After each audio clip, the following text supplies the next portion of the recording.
나눌 말씀 시편 125편입니다. 시편 125편 우리 1절에서 5절 말씀 우리 한 절씩 교독하도록 하겠습니다. 시편 125편 1절에서 5절 말씀입니다. 제가 먼저 한 절 있습니다.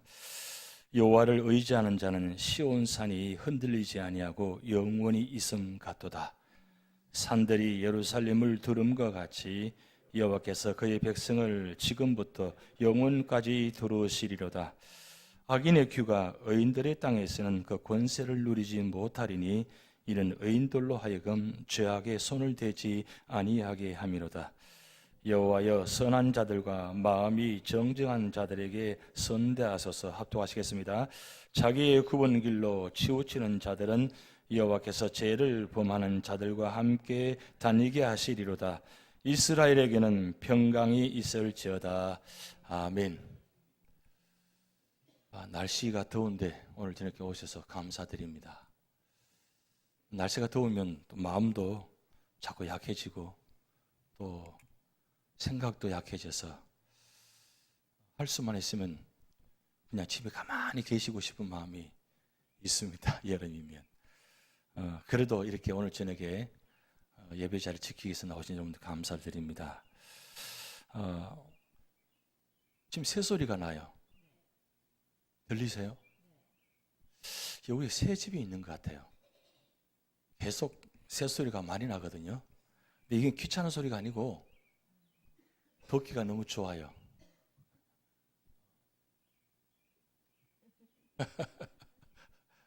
예, 새소리 들으면서 예배 들어본 적 있나요? 우리 교회만 있는 것 같습니다.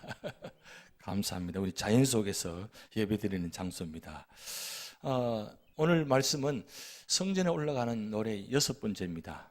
6번째인데 오늘 신앙인의 삶의 자리에 우리가 어떤 마음으로 신앙생활을 해야 되는가, 그 말씀을 오늘 시편 125편에 말씀을 기록해 놓았는데 오늘 주제가 여호와를 의뢰하는 자의 평강. 평강의 축복은 어떤 자에게 주어지느냐? 하나님을 의지하는 자에게 주시는 축복이라 그랬습니다. 네, 여러분 성전에 오실 때마다 우리가 찬양 들으면서 오시잖아요.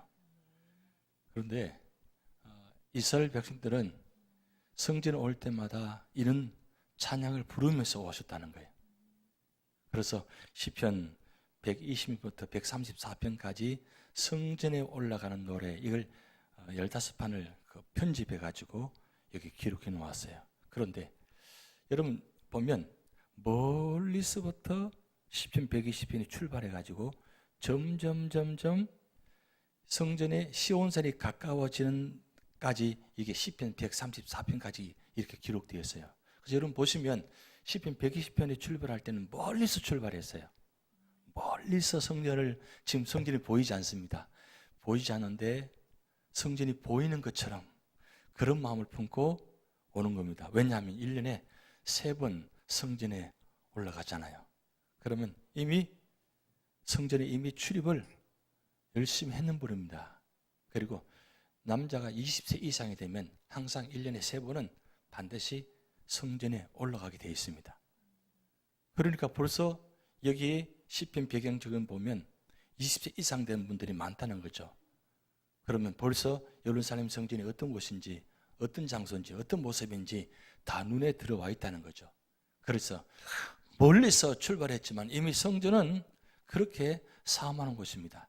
여러분 성전에 한번 출입한다는 게 얼마나 귀한지, 그것도 아주 이 예루살렘 성전은 꿈에도 그리던 그런 가고 싶은 곳이잖아요. 그러니까 이 유대인들은, 이스라엘 사람들은 이 성전에 1년에 한 3번 가는 거지만 한 번 갈 때마다 정말 뜨거운 마음으로, 사모하는 마음으로 성전을 가는 겁니다. 긴 거리를. 근데 긴 거리를 어떤 마음으로 가느냐? 전적으로 하나님을 의지하며 간다. 하나님을 의지. 그래서 오늘 주제가 여호와를 의뢰하는 자의 평강인데 이 의뢰가 하나님을 의지한다. 그래서 오늘 1절 말씀 보면 바로 여호와를 의지하는 자에 시작됩니다. 근데 이 의지란 단어가 히브리어에 바타흐라고 합니다. 바타흐. 이 바타흐가 무슨 뜻이냐면 매달리다. 매달리는데 어느 정도까지 매달리냐? 뿌리치고 뿌리쳐도 그냥 죽으라고 뭐요? 보이지 않고 매달리는 거예요. 왜 매달리느냐? 이 길밖에 없다는 거예요. 이 순간밖에 없다는 거죠. 하나님밖에 없다는 거죠. 그래서 이 바타흐라는 단어를 사용할 때는 절대절명의 순간에 그런 마음으로, 정말 간절한 마음으로 이 하나님께 매달린다, 그 뜻을 의지한다 그럽니다. 지금 이스라엘 백성들이 하나님을 의지하는데 어느 정도까지 의지하느냐? 절대절명의 순간에 이 성전에 올라가지 않으면 나는 죽는다, 성전에 올라가지 않으면 절대 안 돼. 왜? 하나님을 만나야 된다는 거야.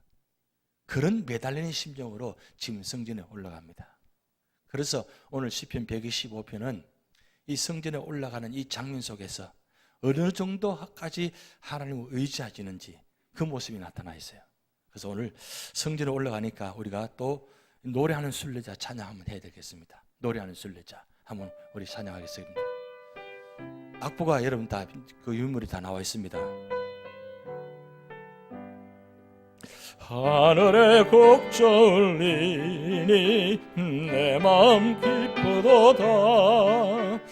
아름다운 멜로디로 날마다 주 찬양해. 노래하는 순례자 구주의 손 잡고 약속의 땅 찾아서 길 가는 순례자, 주께서 내 짐 지시니 발걸음 가벼웠다.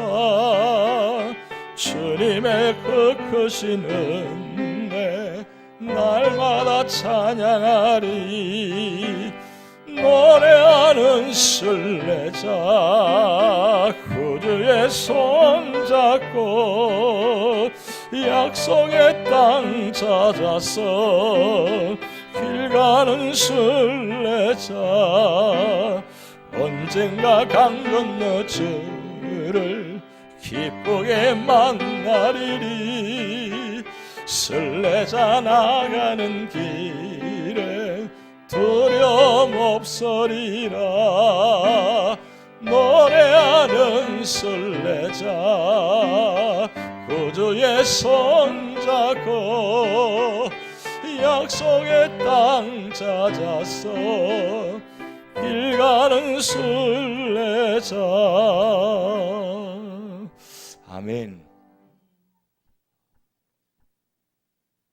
오늘 많이 힘드시죠? 네, 이런 표정 보니까 굉장히 많이 힘드신 것 같아요. 그래도 힘드시지만 오늘 주님 전에 나왔으니까, 하나님 전에 나왔잖아요. 그러니까 기쁜 마음으로 찬양하시고 말씀 받으시기 바랍니다. 바타흐, 이게 바로 의지한다 뜻이에요. 의지한다는 것은 의지하는 건 무슨 뜻이겠어요? 내 것을 다 내려놓고 다 포기하고 전적으로 하나님의 모든 생각과 마음을 향한다는 뜻이잖아요. 내 생각이 아니라 하나님 생각으로, 하나님 마음으로 하는 것이 바로 하나님을 의지하는 겁니다. 그게 예배드릴 뿐만 아니고 우리 모든 삶의 자리에 그런 모습이 되셔야 됩니다.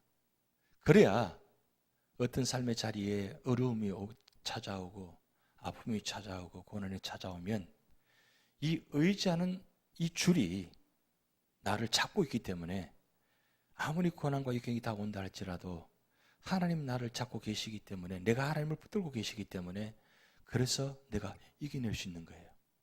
그렇지 않으면 그냥 팡팡팡 넘어가요.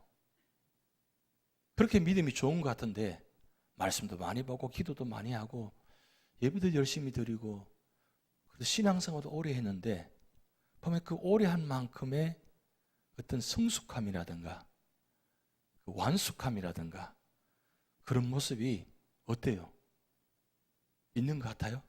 그래서 웬만하면 넘어가지 않고, 웬만하면 치우치지 않고, 뭐 조그만데도 상처받지 않고 그냥 담대하게 그렇게 나가는 모습. 그래서 예배 시간 되면 그냥 그렇게 무슨 생각하고 뭘 따지고 뭘 하는 거 있잖아요. 그냥 나오는 거예요. 그냥 그렇게 말씀대로 살아가는 거예요.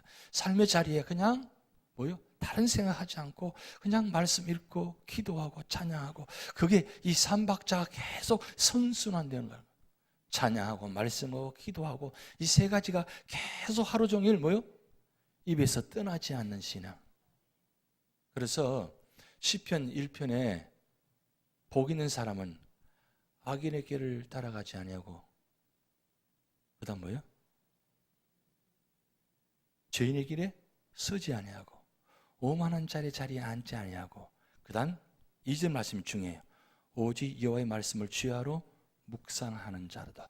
주야로 묵상한다는 것은 주야로 24시간 늘 되새김질을 한다, 그 뜻이에요. 찬양을, 말씀을, 기도로 되새김질하는 건데, 계속 소가 그냥 입에 넣을 때는 쉽지 않고 넘어갑니다. 근데 그 속에서 하루 종일 끄집어내서 씹었다가, 그래서 소를 보면 항상 입이 계속 이렇게 돌아가요. 돌아가요. 소 보신 적 있으세요? 잠시도 입을 가만 안 있어요. 계속, 그건 뭐냐면 계속 되새김질 하는 거예요. 그것처럼, 그래서 이 묵상이라는 단어가 바로 그런 히브리의 그런 의미가 있습니다. 되새김질 한다. 왜 그러면 우리가 신앙생활에 이 되새김질을 해야 되느냐? 왜 매달려야 되느냐? 그 길밖에 없기 때문이에요. 우리 지난주 3일 전에 주일 설교 제목 기억나십니까? 3일 전에 주일날 성경 본문하고 설교 제목 기억나세요? 다 알고 계실 줄 믿습니다. 설교 제목이 하나님만이 나의 소망이십니다. 시편 16편 1절에서 11절, 거기 보면 세 가지를 제가 말씀드렸어요. 하나님만이 나의 피난처 되십니다. 그리고 하나님만이 나의 복이십니다. 그리고 하나님만이 나의 생명이십니다. 제가 지난 주일날 예배 시간에 찬양을 많이 했습니다. 그럴 경우는 참 드뭅니다. 드문데 성령께서 강하게 감동시켜서 말씀 주셔서 또 찬양하게 하셔서 저도 제 의지로 한 것이 아니라 성령의 역사로 그냥 강하게 밀어붙여서 제가 찬양을 중간중간 했습니다만은, 중요한 건 찬양과 말씀과 기도가 이게 같이 돌아가는 거예요. 그래야만 그게 나의 소망이 되는 겁니다.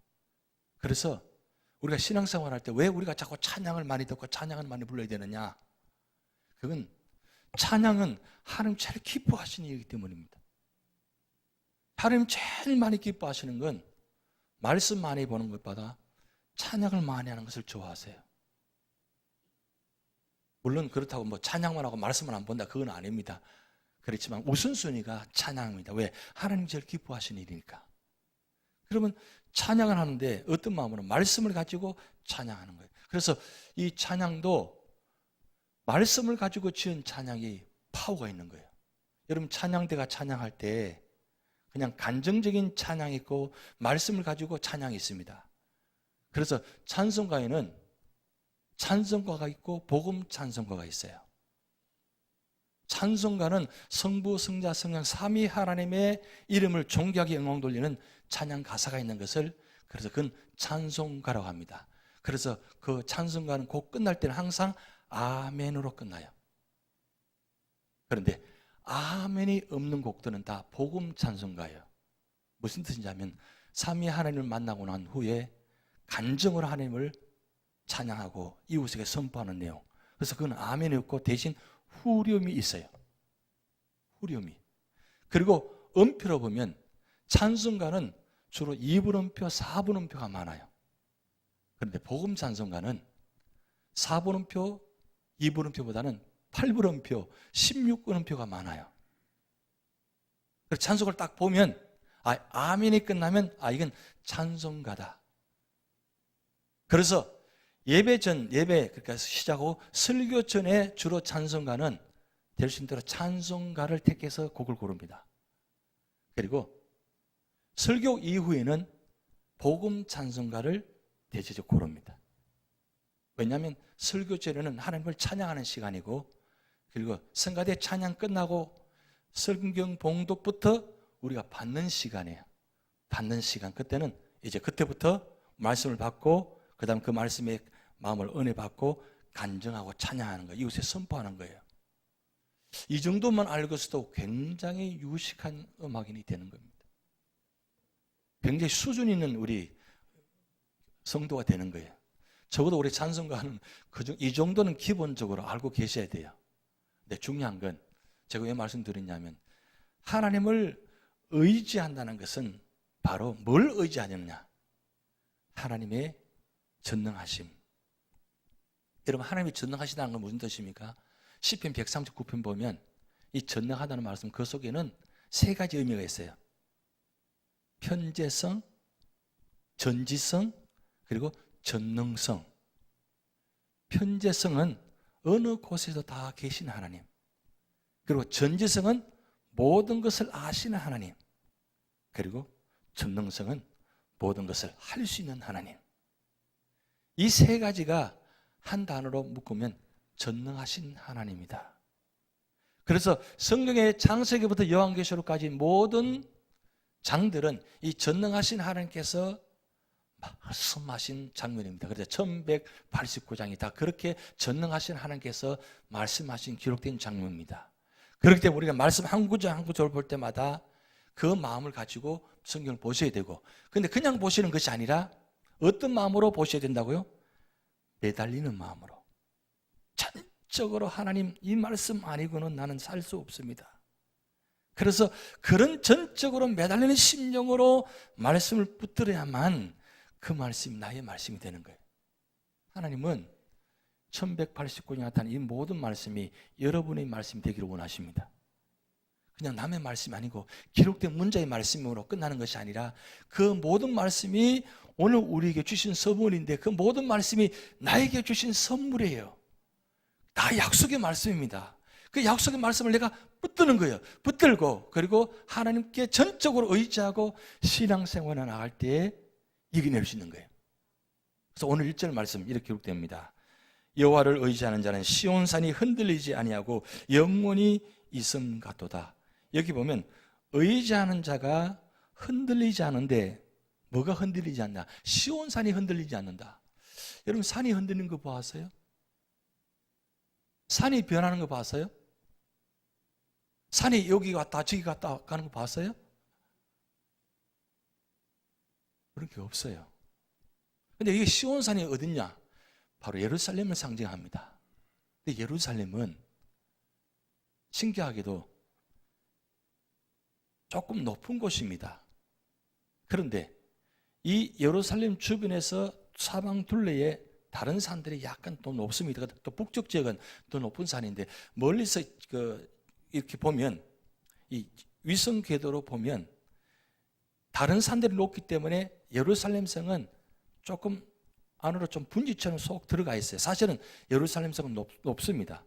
높은데, 그런데 다른 산들이 높기 때문에 이 예루살렘이 좀 낮아 보입니다. 그런데 이 산들의 주변에, 큰 산들이 옆에 주변에 둘러 있기 때문에 보면 이 산이, 이 예루살렘 시온산이 좀 낮은 것 같지만 사실은 이 산도 높은 산이에요. 근데 중요한 건 이 산이 보면 흔들리지 아니한다 그랬어요. 무슨 말씀이에요? 하나님을 의지하는 자는 시온산이 흔들리지 않은 것처럼 흔들리지 않는 뜻이에요. 그러면 내가 왜 흔들려요? 우리는 조그만 바람 불면 흔들리죠. 내 생각과 마음이 흔들립니다. 왜 흔들리느냐? 흔들 이유가 어디 있는 것 같아요?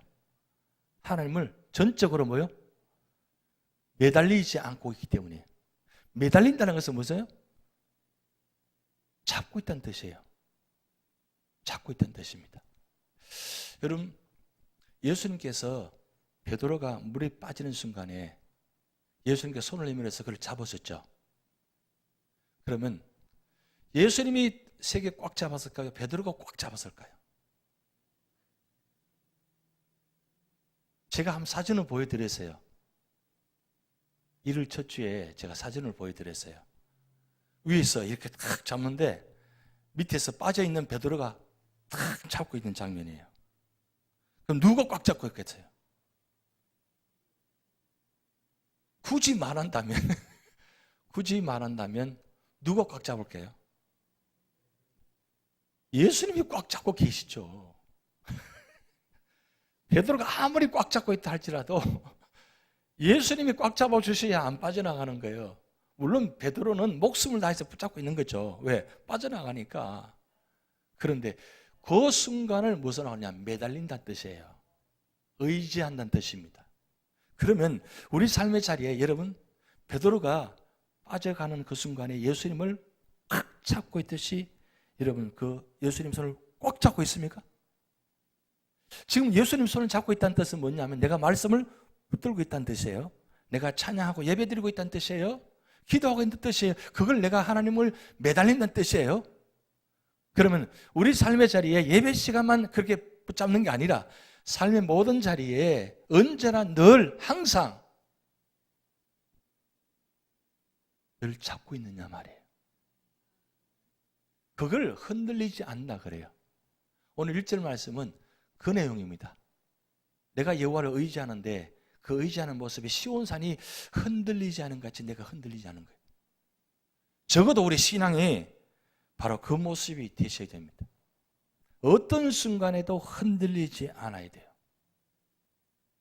자, 시편 115편 11절을 봅니다. 시편 115편 11절 말씀 보면 이렇게 되어 있습니다. 여호와를 경외하는 자들아 너희는 여호와를 의지하여라. 그는 너희의 도움이시요 너희의 방패시로다. 자, 한번 같이 한번 합독하시겠습니다. 여호와를 경외하는 자들아 너희는 여호와를 의지하여라. 그는 너희의 도움이시요 너희의 방패시라. 왜 우리가 하나님을 의지하느냐? 하나님이 우리의 도움이 되시고 우리의 방패가 되시기 때문입니다. 그런데 여기는 두 가지 단어만 사용했지 사실 10편 18편 2절 말씀 보면 다윗이 하나님을 의지하고 하나님을 만나는 모습을 8가지로 기록해 놓았어요. 8개 기록해 놓은데 여러분 10편 18편 2절 한번 같이 한번 찾아보시겠습니다. 시편 18편 2절.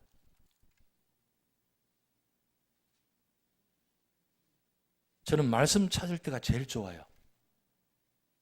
말씀을 찾아서 같이 읽을 때가 제일 아름다운 목소리예요. 같이 있습니다. 시작. 여호와는 나의 반석이시요 나의 요새시요 나를 건지신 이시요 나의 하나님이시요 내가 그 안에 피할 나의 바위시요 나의 방패시요 나의 구원의 뿌리시요 나의 산성이시로다. 아멘.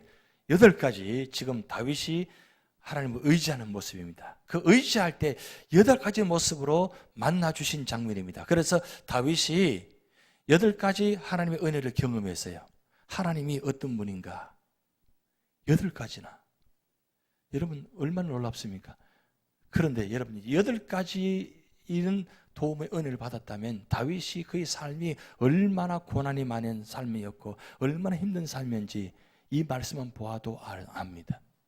그래서 우리 시편 73편 전체를 내용을 들여다보면 다윗이 편안한 적이 거의 없어요. 언제나 죽음의 사망의 음침한 골짜기에 자리에 계셨어요.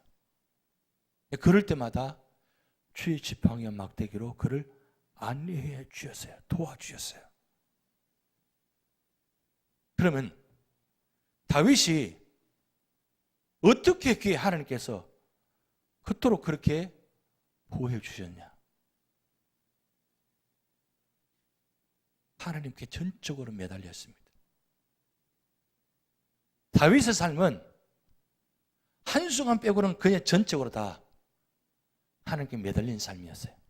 한순간 빼고는. 하나님, 바세바 발은 어떻게 생각해요? 그거 안 물었지 다른 때는 늘 하나님께 물었어요. 다윗은 언제나 하나님께 질문하고 하나님께 대답받고 응답받고 그렇게 움직인 사람입니다. 왜 그래요? 하나님밖에 없다는 거죠. 하나님만이 자기의 소망이라는 거죠. 오늘 시편 기자가 누구예요? 시편 125편에 성전에 올라가는 노래인데 이것도 어떻게 다윗의 시편이라고 일반적으로 학자들이 이야기합니다. 그런데 사실은 이 본문 배경 보면 바벨론 포로에서 이제 70년 잡혀 있다가 돌아와서 이제 성벽을 쌓고 성전을 쌓을 때에 여러분 에스라, 느헤미야, 에스더 말씀 보면 그 성벽 쌓는데 성전 지는데 얼마나 많은 방해꾼이 있었어요. 그 많은 방해꾼 가운데 이들의 신앙 고백입니다. 그 시편 내용이 지금 성전에 올라갈 때에 그 시편 내용이 고백했던 내용들이 성전에 올라가는 노래에 채택이 돼가지고 지금 이 본문에 시편 125편에 배치가 된 거예요. 주변에 방해꾼이 얼마나 많은지 성벽을 제대로 쌓을 수가 없습니다. 성전을 제대로 건립할 수가 없습니다. 그런데 여러분 시편 또 말씀도 우리 보지만 에스라, 느헤미야 말씀 보면 그는 끝내 승리했습니다. 하나님을 의지하고 전적으로 신뢰하고 바라보고 그래서 결국은 성벽을 쌓고 성전을 쌓아가지고 결국 승리했다는 말씀이 기록되어 있습니다. 그래서 오늘 시편 125편 1절 말씀에 영원히 있음 같도다. 흔들리지 아니고 영원히 있다. 그 영원히 언제나 그 자리에 있다는 말이에요. 산은 절대로 옮겨가지 않습니다. 언제나 그 자리에 머물러 있습니다. 그것처럼 우리가 하나님을 의지하는 그 자리가 언제나 변치 않고 언제나 뭐요? 이 자리에 있는 거예요. 어느 자리? 바로 성전의 이 자리에. 그래서 이 자리가 내 자리예요. 나의 구원의 자리예요. 나의 소망의 자리예요. 이 자리에 앉지 아니하면 나는 살 수가 없다. 이 자리에서 시작하지 않으면 이 자리에서 끝나지 않으면 나는 살 수가 없다. 그런 마음을 가지고 시편 기자 그리고 이스라엘 사람들이 그렇게 찬양하고 그렇게 삶을 살았다는 거예요. 오늘 시편 기자가 그렇게 고백하는 겁니다. 보세요. 시온산이 흔들리지 않고 영원히 있음 같도다. 영원토록 하나님만 의지하는 그 자리. 여러분의 삶의 자리가 그런 되시기 바랍니다. 바로 하나님께서 보호하는 데는 이 확신입니다. 하나님께 대한 보호에 대한 확신.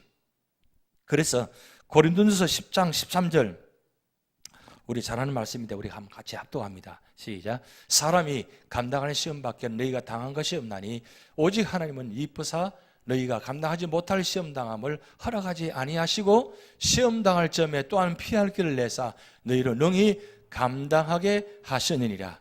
여기 중요한 건 어떤 시험도 하나님 우리를 뭐요? 감당하게 하시느니라. 왜요? 피할 길을 내주시기 때문에.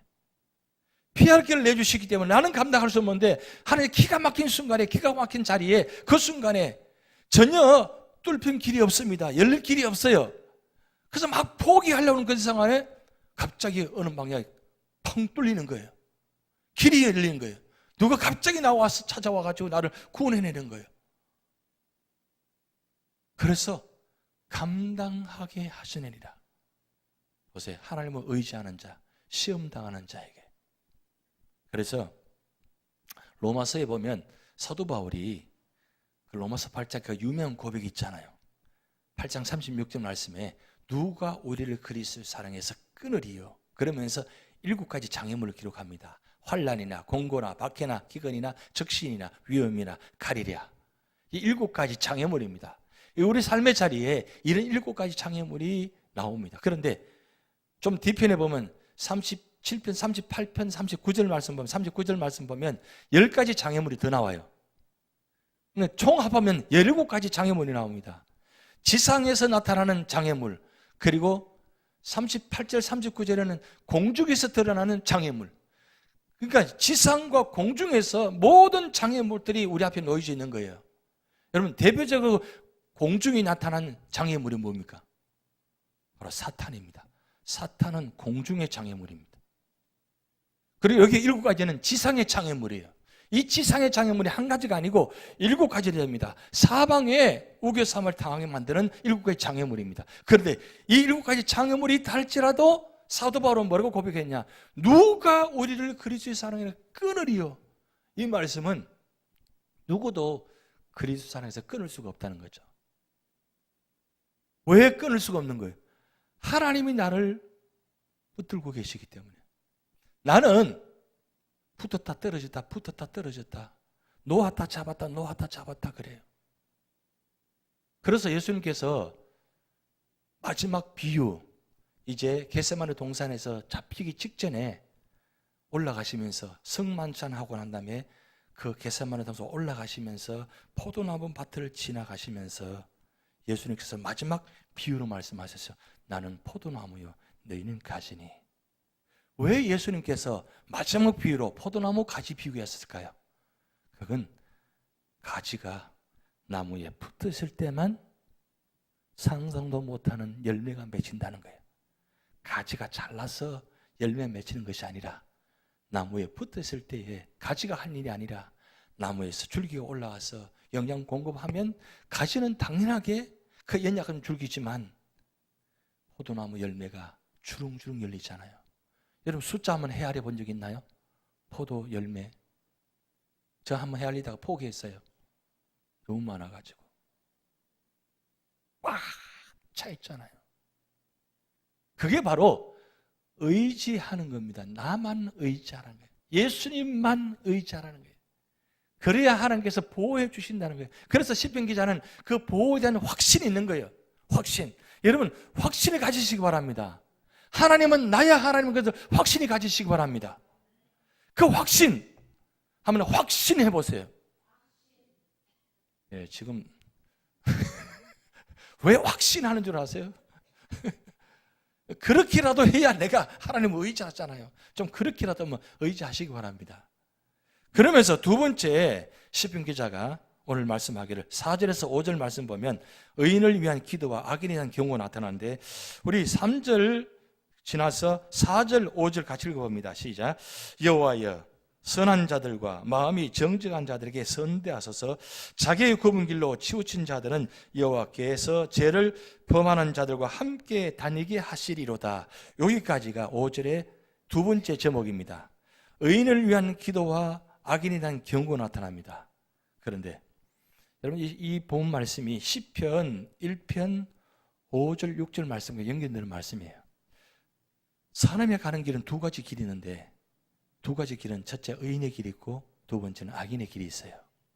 그러면 오늘 여러분 우리가 삶의 자리에 내가 지금 의인의 길을 걸어가고 있습니다. 내가 예배의 자리에 있다는 뜻은 무슨 길이에요? 의인의 길로 가고 있습니다. 의인의 길을 가고 있는데 자꾸 내 생각과 마음은 자꾸 악인의 길로 가려고 하는 마음이 있어요. 나도 모르게 어떤 환경 때문에 어떤 사건 때문에 어떤 모습 때문에 나도 모르게 길을 걸어가긴 가는데 헷갈리가 있다는 거예요. 헷갈릴 때가 있어요. 그런데 이 길을 걸었는데 헷갈리시면 안 돼요. 사탄과 마귀는 자꾸 우리를 넘어지게 만듭니다. 그리고 그 길을 가리지 못하도록 자꾸 길을 억지로 가려고 빠져나가게 하려고 자꾸 뭐요? 사탄과 마귀는 우리 생각과 마음을 자꾸 이렇게 간섭합니다. 건드립니다. 그런데 아무 생각 없이 아무 하나님과 상관없는 사람에게는 사탄과 마귀는 건드리지 않아요. 왜요? 건드리지 않아도 넘어가니까. 괜히 힘쓸 필요가 없다는 거죠. 그럼 어떤 사람을 자꾸 건드리냐? 믿음대로 살려고 오늘 수요 예배에 나올까 말까 피곤한데 힘든데 어떻게 할까?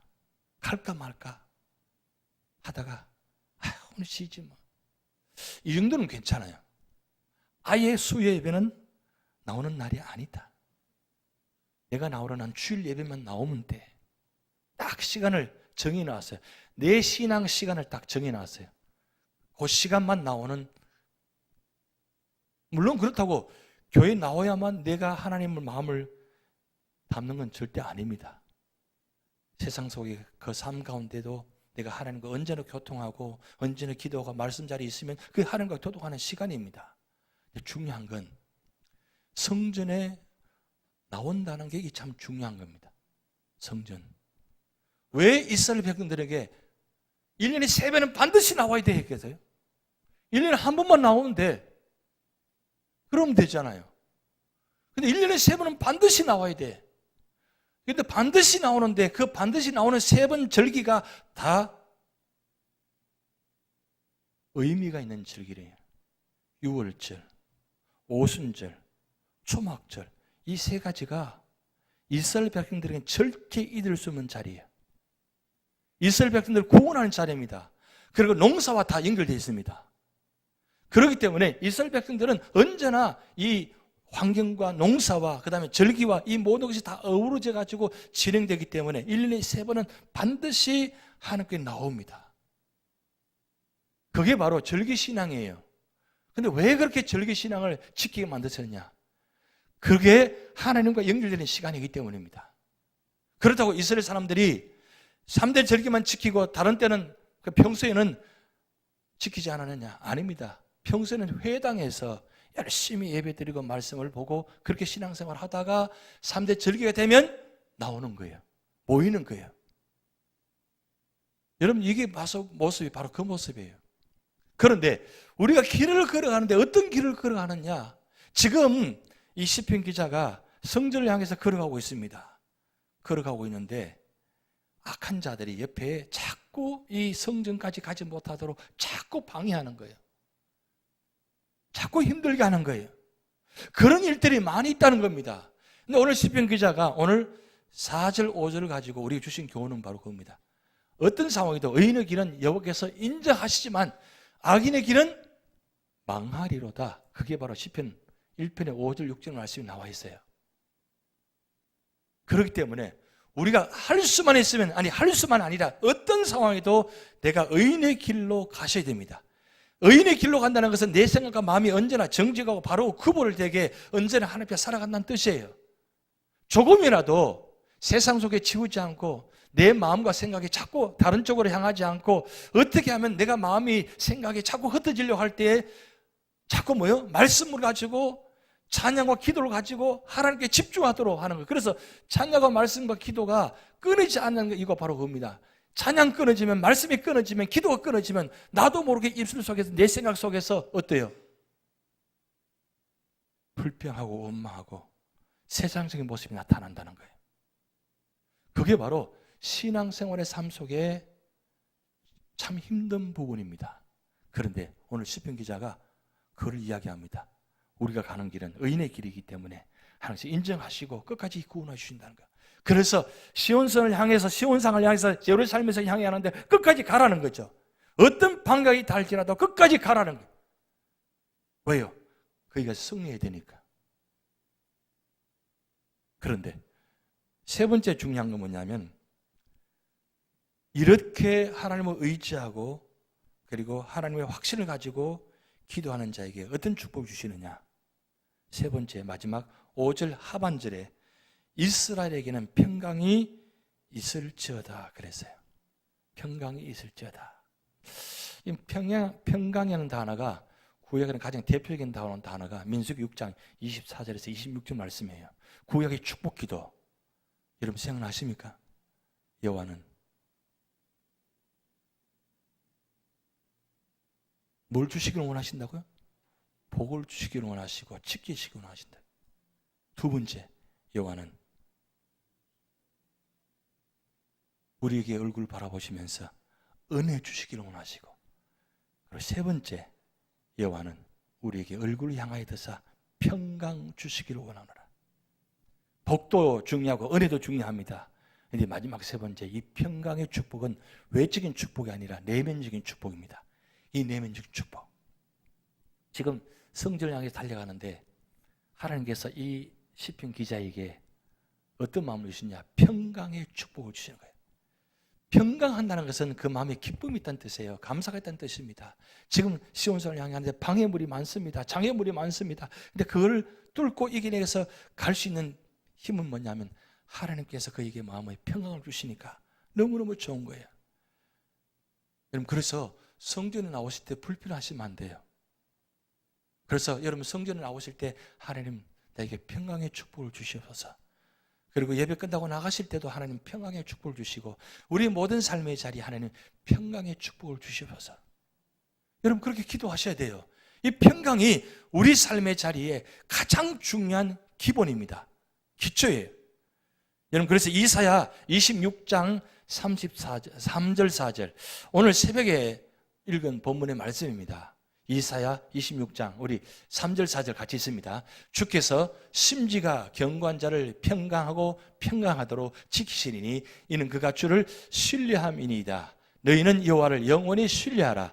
주 여호와는 영원한 반석이심이로다. 아멘. 이사야 26장 3절을 절대 잊지 마십시오. 주께서 심지가 견고한 자, 심지가 견고한 자는 말은 아까 바타흐, 의지하는 거, 하나님께 절대적으로 매달려 있는 그 상태, 그 상태를 뭐라고 히브리어로? 바타흐 해보세요. 바타흐. 네. 어려운 단어입니까? 바타흐. 이건 의지한다. 뭐요? 매달린다. 그래서 여러분 자꾸 바타흐, 의지한다. 하나님을 의지한다. 하나님만 의지한다. 자꾸 그렇게 고백하세요. 하나님만 의지한다. 왜요? 거기를 많이 살 길일까요? 그래서 예수님께서 오셔서 예수님께서 마지막 말씀하신 장면에서 요한복음 14장 말씀 보면 예수님께서 아주 우리에게 정말 중요한 말씀하셨어요. 자, 우리 요한복음 14장 27절 우리 같이 읽습니다. 평안을 너희에게 끼치노니 곧 나의 평안을 너희에게 주노라. 내가 너희에게 주는 것은 세상에 주는 것과 같이 아니하니라. 너는 마음에 근심하지도 말고 두려워하지도 말라. 우리가 근심하고 두려워하고 염려하는 자는 무엇 때문에 그래요? 마음에 평안이 없기 때문에 그런 거예요. 근데 마음이 평안하면 근심하지 않고 두려워하지 않아요. 결국 무슨 뜻입니까? 하나님이 내 안에 계시는 거예요. 내가 하나님께 뿌리에 깊이 심겨져 가지고 흔들리지 않은 거예요. 붙잡고 있는 거예요. 붙잡고 있으면 하나님께서 그 붙잡는 순간에 뭐요? 하나님 은혜를 부어 주셔가지고 그 붙잡는 순간에 붙잡는 능력을 주시고 내가 붙잡으려고 하는데 내 힘이 부족할 때가 있어요.